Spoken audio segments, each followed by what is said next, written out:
Friends, Facebook friends, here we are with my friend and dedicated student, Suzi. We're here at Gracie University. We just finished Gracie Combatives class, beginner class. She just got her second stripe, and what a coincidence that we are here sharing with you guys her journey. I'll let her take it away, but I asked her on the mat a couple weeks ago, I said, Suzi, so how did you hear about us? And she went into her kickboxing history, and I thought it was an amazing before and after comparison, and she articulated it in ways that I have never heard before from a woman who actually has the experience in the other arts prior to their introduction to jiu-jitsu. So it's one thing for me to say jiu-jitsu is the best for women. It's another for a woman who's done both to have her own opinion, and I was so intrigued to hear it. And here we are to share with you guys what she was so kind to share with me. So first, give them a little backstory, and then how we got to where we are. All right, so I started kickboxing when I was about 14. Did it on and off for a long time. I'm not going to say how long. But I was telling Penner how when I would have dreams sometimes, I'm sure everybody's had them, where you get in a fight and you're trying to punch and you can't punch. It's like just soft, or you just slow, like going through, Jello or whatever. Yeah. And I just couldn't win. I couldn't win. And then when I started doing jiu-jitsu, after a few months, I would have jiu-jitsu dreams, and I don't know if it was subconsciously, I would have dreams where I would get in a fight and I would try the moves and they'd actually work. And so I was like, oh wow, I'm feeling more confident, I guess. It gave me goosebumps, you guys. When I heard it for the first time, I was like, that's what it's all about. From the Jello punches, and here's the thing, I asked her, like, to what degree did you do kickboxing? Was it a cardio thing? She competed amateur level, but she competed in kickboxing. So for her, it wasn't for lack of the power, the speed, the precision, or the athleticism. Incredibly athletic, even here in jiu-jitsu. And with all of that experience and all that athleticism and power that you knew you had as a female kickboxer, the comparison for you still, talk about that. Well, I realized that kickboxing is very weight-based, just like regular boxing. So I could be, really confident and strong against somebody my size or maybe a little bigger. But if I were to get in a fight with somebody your size or much bigger, then my only chance is to punch as hard and as fast as I can and hope that they don't grab me or that I can get away. And just thinking about that in today's world, I mean, it's a realistic situation. And I realized that with jiu-jitsu, I can actually defend myself if he does get me.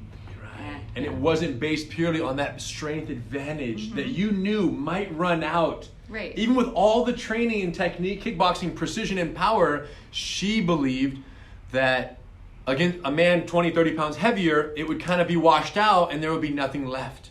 So you came in, and when did you really start to believe this after you started training jiu-jitsu? At what point were you like, all right, I now know that this is the future for my self-defense, and I now know that this is more reliable against someone larger? I mean, I guess I knew after my trial that I wanted to stay and well, you do stuck it. with it, that's true. Yes, but I think after about the first or second month, I was like, when I was starting to get more of like the muscle memory and realizing like I don't really have to think about this after I practice more and more. And when people would get me into certain, holds and things like that, I would just naturally move into different positions quickly. And I realized that if I keep doing this, and I practice more and more, it will be like muscle memory. So if somebody does get me in that situation, I don't have to think about it. I can just do it and defend myself, and I'm good. You know what else is interesting? You said about if you got into a fight against someone bigger, you'd rely on the power, the speed, the athleticism. And if you didn't knock them out or overwhelm them with power and aggression, they would essentially defeat you. Right. With jiu-jitsu, that pressure to overwhelm the opponent doesn't exist. Right? You don't have to be more aggressive and more violent. Our mindset is if you avoid the dangerous distances and you avoid getting knocked out, you won the fight. And think about that as a definition of victory. With other martial arts, if you don't annihilate the person, if you don't beat them, you lose. In jiu-jitsu, if I don't lose, I beat them. And for a woman or for a man, getting into a fight against someone twice your size, imagine the pressure to win if you have to defeat them to be victorious versus the pressure of, hey, Suzi, if you just punch block series, manage the distance, manage the damage, and don't get knocked out, you won in my mind. Right. and you went home, you didn't go to the hospital, you're victorious.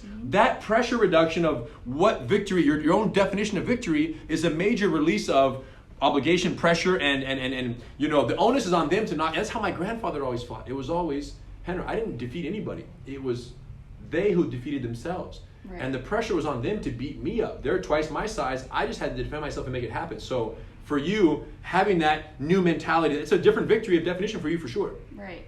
And I think we were talking about it when I was telling you about, you know, wrestling with my brother when I was younger. I guess I always knew that in the back of my mind because like you were saying, if you get them into a certain situation, they'll just give up. And so like I told you, I was kickboxing. My brother was doing karate at first, and we would fight each other in the front yard. And then he started wrestling, so then he'd get me on the ground. I would just give up. I'm done. I can't do this. And so I guess even back then I knew, but I just didn't put it together until now. If you would have started then. I know. Oh, you guys, the only thing better than starting 4, 5, 10, 15 years ago is starting today. And if you're a woman, you guys have to understand, a lot of times they don't know the difference. Should I do this, or should I do that, or should I do this, and should I do that, or just do jiu-jitsu, as if they're all the same, and just kind of go on Yelp and take your pick. Speak to those women for a second privately about the decision that lies ahead when you choose a martial art. And what's at stake when you make that decision. Yeah, I mean, if you can do kickboxing, you can do Krav Maga, you can do karate, taekwondo, all that stuff.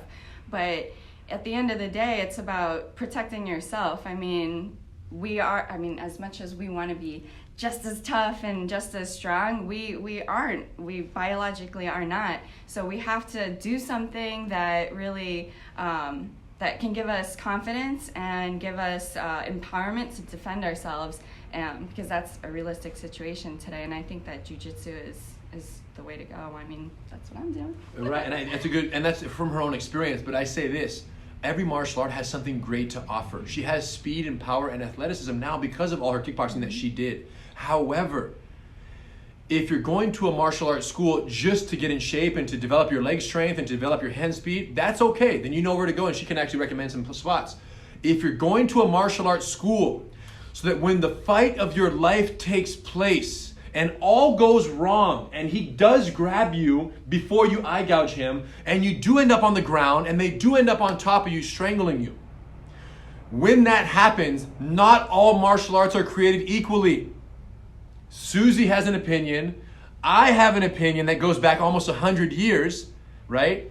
And the evidence just doesn't lie. There's been no martial art in history that has proven effective for smaller people, men or women, against larger opponents in real fights like jiu-jitsu has. And listen, this is not even a debate. This is just the truth. And that's why the UFC was created in this beginning. UFC won 1993. It was only one purpose. Put all the martial arts in there and see what happens. And there were wrestlers, and there were shoot fighters, and there was judo, and there was sumo, and there was boxing, and there was kickboxing. If you haven't seen it because you were born 19 years ago, watch UFC 1 and your life will never be the same. And women out there who are on the verge of choosing a self-defense school, no, you don't just go to Yelp and just Google martial arts in my community. No. You start with jiu-jitsu. And you look for a school, and then amongst the jiu-jitsu, you look for the best rated one, and amongst the best rated ones, you look at the best ones that have women as students who have been successful there, because the right martial art taught with the wrong culture, disaster. It's like the right technique being used at the wrong time during the fight, trash. So not just the techniques, not just the martial art they're teaching, but the culture they're teaching it with, and to that, we couldn't be more proud of the culture we created here, and we're grateful for students like Suzi and other students who come in here and they just absorb that. And as much as they were helped as beginners, now she has 2 stripes. A new student shows up, I'm like, Suzi, go with her, go with him, and she's coaching them. Even though she's a beginner, she's coaching other newer beginners. And that culture, that the more advanced students help the newer students, if that doesn't exist, I don't care what they're teaching, I don't get down with it, and I don't recommend that school. Culture over anything. So final words for our friends who are still on the fence. Suzi, come on, be real. If you are unsure about what kind of martial art you want to do, just come try it out and you'll see it works. It really works. She said it, not me. GracieUniversity.com. Find a certified training center. Trust me, the best thing you've ever done for your personal safety.